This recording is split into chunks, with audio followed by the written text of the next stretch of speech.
So, mayngod to mga friend karon. Maniud to ta mga friend. Ang akong paniud to kay dili rice.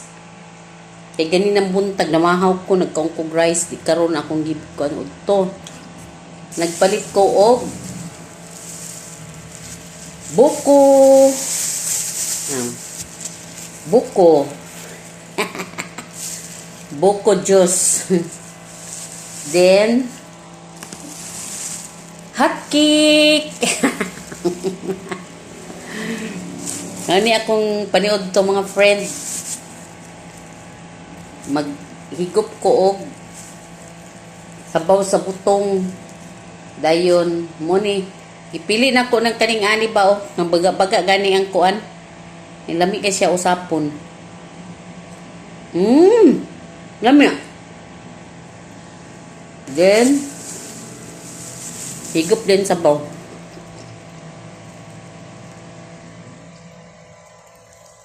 Buko juice. Barato ra na naglakaw ko ba nakalabay ko barato ra tag 35.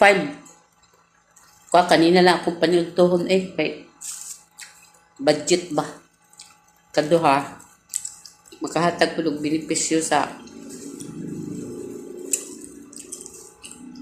atong lawa.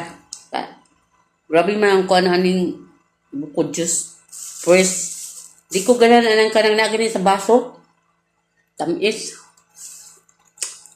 Kanira kay busog ni jud sa kabuok. Ako dang gipakuan mga friend ako lang gipalugit ba.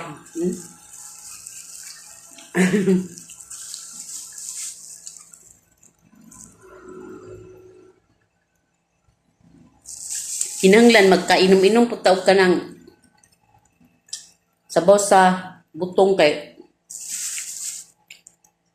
gabi kayo ang kuan ani healthy ba. Nakalabay man ko barato ra kasagaran makalabay ko kay tag 50, 45 isa ka buk mahal kaayo oy. Kani paglabay na ko na daghan kay butong ko tag pilay yung butong tag 35 ko palit ako isa. Barato ra didto pero layo lagi to sa kuan. Pizza kugon ba kugon. Kani diri kaning mga nagkariton mahal kaayo kaya na diri dol sa moa tag 50 ang isa. Mahal kaayo diri sa trabahoan ako ba duol na may namarkiyag butong. Mahal siguro depende siguro sa ilang kuan gipwestuhan ba.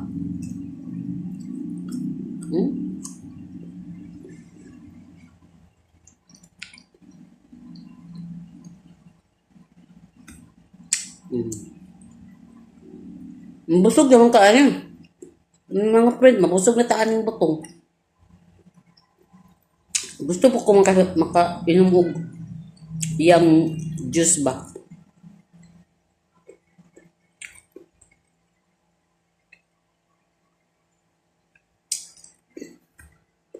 Tomorrow sa mga friend. God bless. Bye.